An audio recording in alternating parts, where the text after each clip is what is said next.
साहेब ठाकरे यांना आपण शुभेच्छा द्याव्या. बस बस बस रे.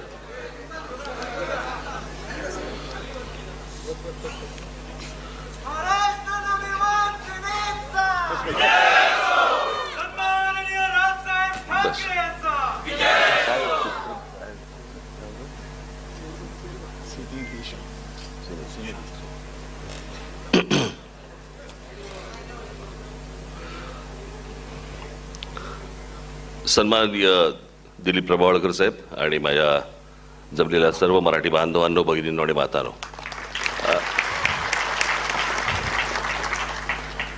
या सिने दिशा या महाराष्ट्र नवनिर्माण चित्रपट सेनेने आज आयोजित केलेल्या कार्यक्रमाला सकाळपासून कोण कोण होते? तुम्ही सगळेजण होतात. म्हणजे आता काय हा हा त्याच्यामुळे आता संध्याकाळी आता किती वाजलेत? 8:30. तुम्हालाही घरी जायचं असेल. मला माहिती आहे तुम्ही काही नाही भरू नका. तुम्ही आता आले असणार. नाही वाले आत्ताचे असणार हे सगळे. परंतु आज इथे दिलीप प्रभावळकर साहेब इकडे आज आले.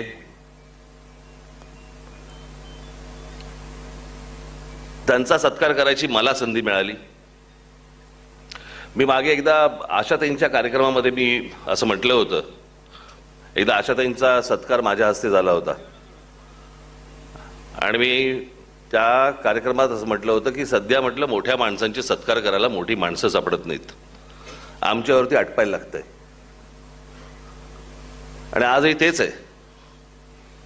आज प्रभावळकर साहेबांसारखा एक त्यांनी आता अत्यंत नम्रपणे काही गोष्टी सांगितल्या की माझ्यामध्ये दिग्दर्शकांनी ती गोष्ट पाहिली, तुमच्यातच का पाहिली?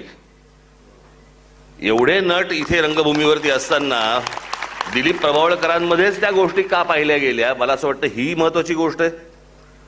आणि ती पाहिल्यानंतर ती गोष्ट त्यांनी साकारणं, आणि जसं आता तरी सांगितलं की एक व्हाईस प्रेसिडेंट कुठेतरी अमेरिकेमध्ये त्यांनी तात्या विंचू केला.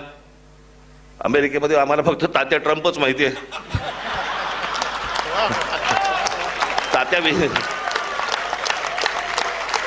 तात्या विंचू पहिल्यांदा ऐकला. पण त्यांनी केलेले मला असं वाटतं आपण त्याला शाळेमध्ये असतानाची गोष्ट, टेलिव्हिजनवरती गुंड्या भाऊ आणि चिमणराव हे ज्यावेळेला यायचं आणि ते ज्यावेळेला तुम्ही एक हाक मारायचात काऊ नावाची,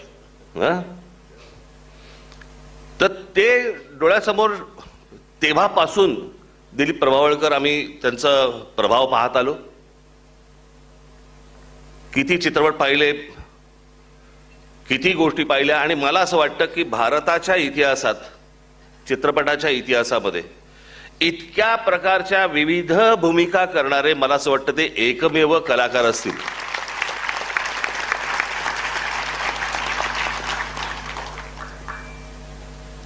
म्हणजे साधारणपणे 1 ते 20-25 असं जर समजा आपण प्रभावळकर पकडले तर 25-26 नंतर मला असं वाटतं कमल हसन असतील. परंतु एवढ्या भूमिका साकारायच्या आणि त्याचा प्रभाव इतकी वर्ष ठेवायचा किंवा राहतो अशा प्रकारे त्या भूमिका करायच्या. म्हणजे आत्ताच त्यांचा दशावतार आला. दशावतारमध्ये तर त्यांनी किती भूमिका केल्या. म्हणजे एका नाटकामध्ये, एका चित्रपटामध्ये विविध भूमिका करणं हे काही सोपं साधं काम नाही हे. आणि अशी व्यक्ती आज महाराष्ट्रामध्ये जन्माला आली याचा आम्हाला जास्ती अभिमान आहे. आज अमेयाने आज हा कार्यक्रम घेतला. इथे त्याच्या सगळे सहकारी त्याचे इथे आहेत. आणि आज मराठी रंगभूमीवरचे सगळेच दिग्गज इकडे दिग्दर्शक तुम्हाला आज लाभले. त्यांचं मार्गदर्शन तुम्हाला लाभलं सकाळपासून. अजूनही अनेक जण येतील. तुम्ही जेवढे जण आलेला आहात तुमच्या सर्वांची नोंद झालेली आहे ना? झालेली आहे. आणि कुठून आला आहात तुम्ही सगळेजण? मुंबईचेच आहात, नवी मुंबईचे आहात का बाहेरून आलेत?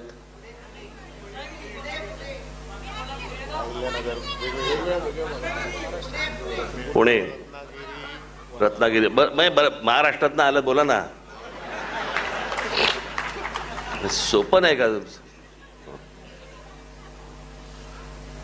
मी तुम्हाला आता एक गोष्ट सांगतो. जसं मराठी चित्रपटसृष्टीतले, नाट्यसृष्टीतले अनेक दिग्गज तुम्हाला आज इथे सकाळपासून मार्गदर्शनाला मिळाले. मी अभय खोपकरांशी मी बोलतो. इथे आज अभिजित पानसे पण आहेत. बाकी सगळे माझे सगळे नाट्य क्षेत्रामधले माझे सगळे मित्र आज इथे रंगभूमीचे, चित्रपट क्षेत्रातले इथे व्यासपीठावरती आहेत. मी सर्वांशी बोलतो आणि लवकरच मी एक अशाच प्रकारचा, काय याला सेमिनार म्हणतात, वर्कशॉप, अशाच प्रकारचं मी एक वर्कशॉप तुमच्या सर्वांसाठी म्हणून मी आयोजित करतो.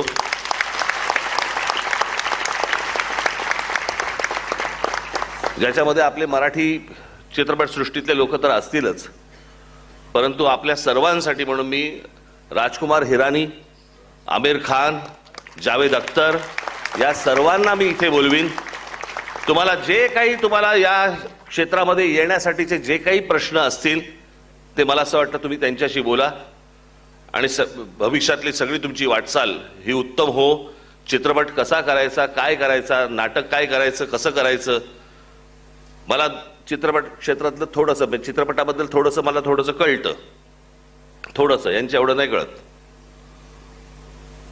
नाटक मला कळतच नाही. कळत नाही याचा अर्थ समजून घ्या. मला असं वाटतं नाटक हे इतर कोणत्याही माध्यमांपेक्षा सर्वात जास्ती कठीण असतं.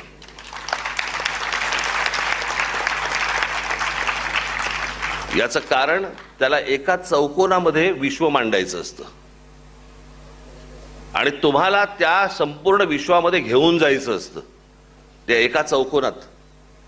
चित्रपटाला तुम्ही आउटडोअरला कुठेही जाऊ शकता, चित्रपट कसाही फिरवू शकता, कुठेही नेऊ शकता, तेही कठीणच आहे. पण मला असं वाटतं नाटक हे सर्वात जास्ती कठीण माध्यम आहे असं मला वाटतं. मला दरवेळेला नाटक पाहताना हे कसं सुचलं, म्हणजे इथे केदार शिंदे वगैरे बसले, इथे पुष्कर श्रोत्री आहेत. मी केदार शिंदेचं सही रे सही नाटक मी 2, 4, 5, 10 किती वेळा अनेकदा बघितलंय. एकदा ते संपूर्ण नाटक मी बॅकस्टेजने पाहिलंय की भरत जाधव नेमका करतो काय. इथून जातो, तिकडून उपटतो, तिकडून जातो, इथून कुठेतरी येतो. हे सगळं हे बसवलं कसं. आणि ह्या सगळ्या गोष्टी मला असं वाटतं खूप कठीण गोष्टी आहेत. या सर्व गोष्टी तुम्ही समजून घ्याव्यात. ह्या नाट्यक्षेत्र हे मराठीसारखं प्रभावी मला असं वाटतं दुसरं कुठेही नसावं. आणि आपल्याकडे जे दिग्गज आज मराठी नाट्यसृष्टीमध्ये दिग्गज आहेत ते तर तुम्हाला मार्गदर्शन करतीलच. चित्रपट क्षेत्रामधले जे लोक आहेत तेही येतील. आणि हे हिंदी चित्रपट क्षेत्रातले जे माझ्या परिचयाचे आहेत, माझे जे काही मित्र आहेत, यांनाही मी घेऊन येईन, ज्याच्यातनं तुम्हाला पुढचा मार्ग जास्ती सोपा होईल.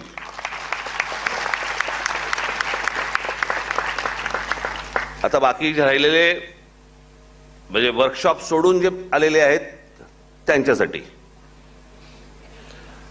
मी आत्ताच आपल्या अभिजित देसाईच्या आपल्या शाखेचं उद्घाटन करून आलो.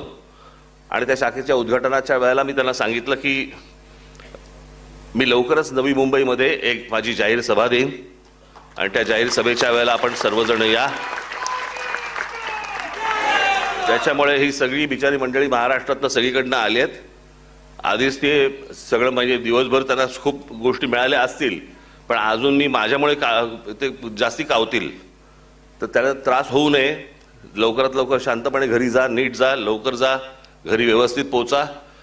मी नवी मुंबईसाठी म्हणून लवकरात लवकर जाहीर सभेची मी तारीख आपल्याला जाहीर करीन, एवढं फक्त बोलतो. आज दिलीपजी आपण आज इथे सगळे आलात त्याबद्दल मी अतिशय आभारी आहे आपला.